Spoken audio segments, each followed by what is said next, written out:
Hi, I'm a consultant and I run a consulting firm where we help our clients to move on to the next level of success and growth by unlocking their true potential. This video is out of a long-standing request of some of my friends who believe that I needed to share my thoughts and my wisdom with a lot more people than I do. I leave the judgment to you whether if it is of any use to you or not. I'll begin this episode with a quote from Albert Einstein, which goes like this: "The level of thinking that got you here will not take you to the place where you dream of being." So I would request you to open up your mind and be ready for a new thought. I might have something to say which could change your being, your existence, or help you move on to the next level of your growth and success. I firmly believe if you're watching this video, there is a reason why you are doing so, and it could just be the right thing that you needed to hear to help you move on to your own next level of growth. I have always been a searcher, and my search has led me on to various disciplines: Tantra, astrology, numerology, science, and many more. What my brush with these disciplines and my search has told me or revealed to me is that there is a certain amount of convergence. Any sensible thought or any discipline converges into something common. And this convergence can be expressed in terms of some rules of nature which everybody could benefit from. And one's knowledge of these rules of nature would be very, very helpful for people to help them unlock their true potential. Why 9? 9 because there are 9 basic numbers in numerology, and each number corresponds to a particular planet.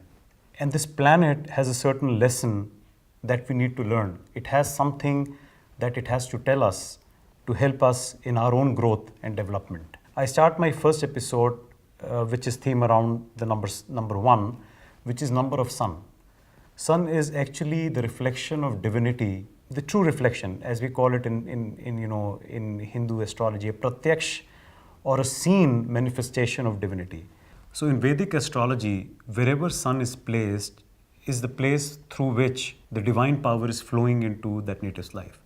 And the placement of sun in the natal chart actually indicates the proclivity or the drive that that individual will have. Why sun? What lesson does sun tell us in our own lives or in business? Is the fact that you need clarity of purpose when you're starting off. And many a times, a lot of people come to me who seem to be stuck at a particular place in their life, and they don't seem to be moving much.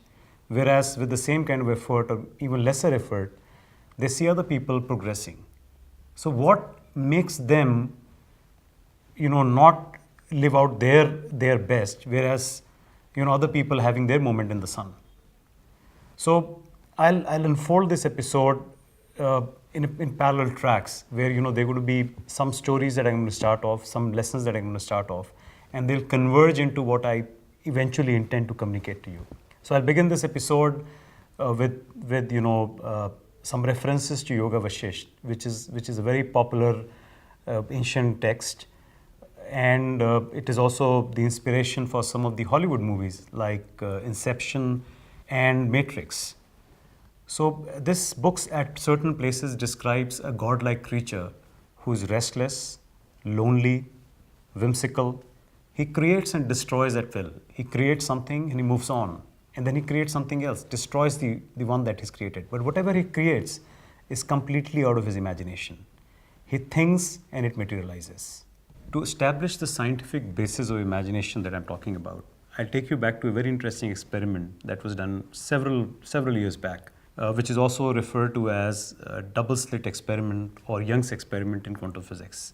The intention of this experiment was to find out what governs the world. So if you observe the world at a very, very microscopic or subatomic level, it'll throw some light on how the world actually behaves in the seen space. So in this experiment, electrons and photons of light were made to pass through 2 slits, and there was a screen on the other side, and observations were made. Very, very interestingly, when somebody was observing, these particles of light appeared just like particles. But the moment nobody was watching, they became waves. So this mere act of observation itself is altering the the universe at a very, very minute level. But more interesting about this experiment was the fact that any point of time, if the observer came in, it seemed like particles. So the waves became particle, as if the particles went back in time and altered their matter, their structure, and came back as particles. So this brings me to a very, very interesting extension of this theory, which I would want you to pay a lot of attention to. So we've established that at a quantum level, matter and energy are interchangeable. So the extension of this experiment is something that I would want you to pay attention to. What I'm talking to you about is the alchemy of the universe. This is how the world is created. You have to understand that emotion is energy in motion. Aggregation of emotion leads to formation of matter, and aggregation of matter leads to formation of event. So whatever you think actually translates into what is happening to you. Whatever your thoughts, you are actually churning out Xerox copies of the universe that is unfolding for you. A very important second step that you need to understand in this theory is that there are only two kinds of emotion. Either there is love or there is fear. All of your emotions are either tending towards love or tending towards fear.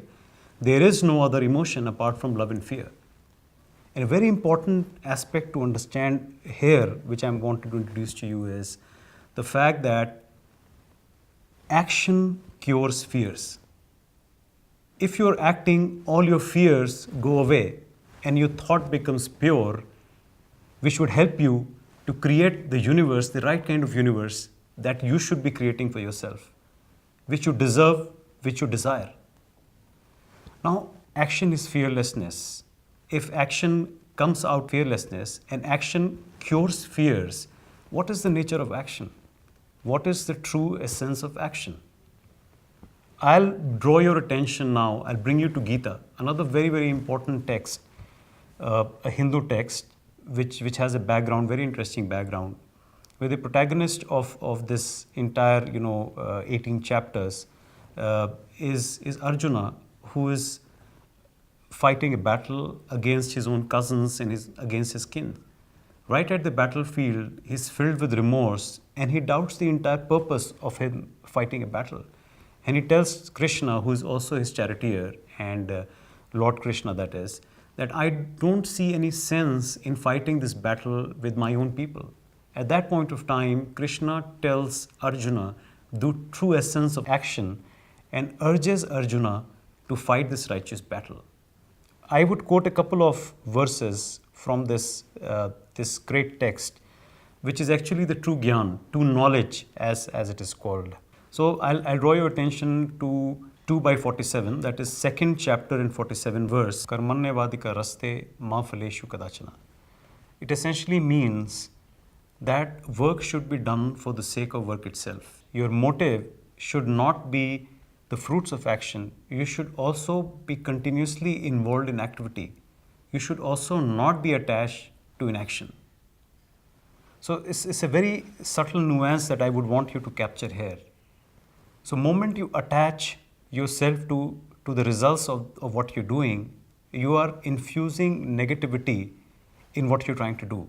And moment you do that, your work would not happen in the manner that you want it to happen. To understand this, to appreciate what I'm talking about, I'm bringing your notice to another verse from Gita.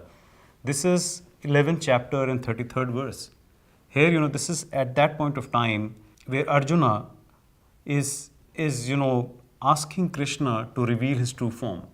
He requests Krishna saying that, I've heard about your divine form. I would love to see this form, a form which is craved by all gods, all ascetics. Everybody craves for this form. Please show me this form of yours. So Krishna shows his magnificent form, which is the form of Kal. Kal also means time or death. So in this grand form that Krishna shows, he sees that the soldiers of the rival army are drawn to his mouth like moths are drawn to light.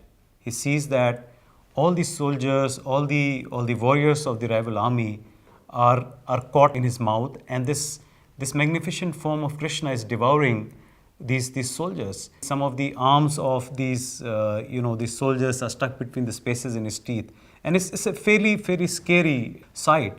So Arjuna again asks Krishna to come back to his form of Madhusudana, which he has learned to love and he identifies with. So Krishna comes back to his original form and tells Arjuna that whatever has to be done has already been done by me. You become a nimit matram, or a mere instrument, and enjoy the glory of whatever I have done. So if I have put you in this position, I have already done what has to be done. Have that faith in me and enjoy the glory of what has to be done. So we started off this episode by talking about the fact that the world was created through imagination, and how there is a scientific basis for imagination, saying how your mere observation actually alters the universe at a subatomic level. This brought us to the fact that what is the true essence of karma, or what is the alchemy of the universe. So alchemy of the universe is the fact that an emotion is energy in motion, and the fact that action cures fears. Then we discuss the true nature of action.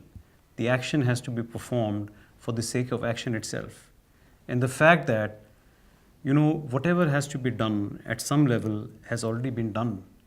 You be a mere instrument and enjoy the glory of what has already been done. So once you have understood what I have told you so far, it brings me to the final chapter, or final part of the story that I'm telling you.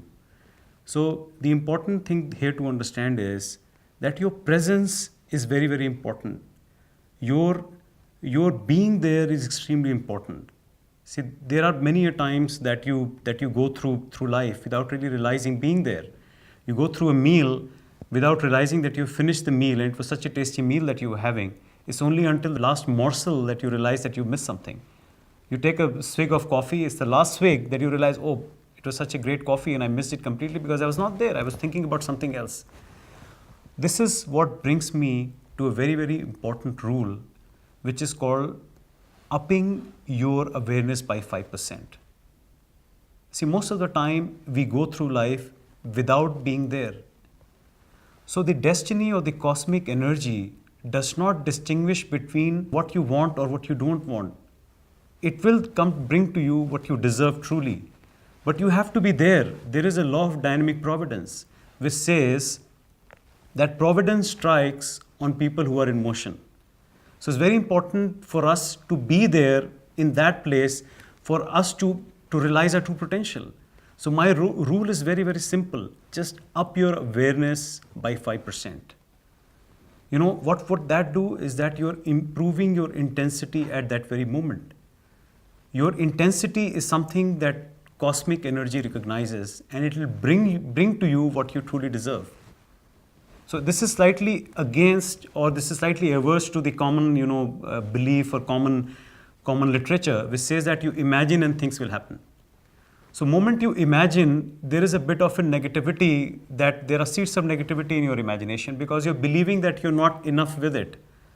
So it is action, but it's a tainted action because you're worrying for the fruits of action, which is against the theory that I tried to establish through the verse of Gita 2/47, which is karmanyavadika raste ma phaleshu kadachana. So I'm just simplifying everything for you. Just be there and up your awareness by 5%, and you will see miracles happening in your life. Let me, to buttress what I'm trying to tell you a very little story, very interesting story from Yoga Vashisht. Again, bringing you back to Yoga Vashisht. So there was this miser from a village in Vindhyas who, was a trader at the same time. On his way back from one of his trading trips, he accidentally drops a penny in a bush. But he, being a miser, he just could not take his mind off that penny.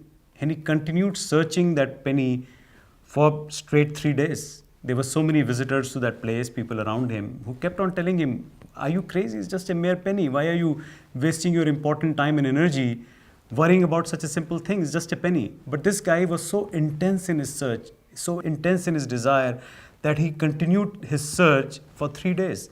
At the end of his search, obviously he did not find his penny, but he discovered Philosopher's Stone. So the fact that he found a Philosopher's Stone led to complete alteration of his destiny. He moved to a completely different level. Wealth and riches came to him, happiness came to him, and he realized his true destiny. So the important part is to understand that destiny does not distinguish between the intensity for a A thing or a B thing. What destiny is concerned about is your intensity. So moment you up your awareness by 5%, you're making the universe tip in your favor. And you're unfolding a series of events which will lead you to your ultimate destiny. So this is my first episode, Lessons of the Sun, upping your awareness by 5%.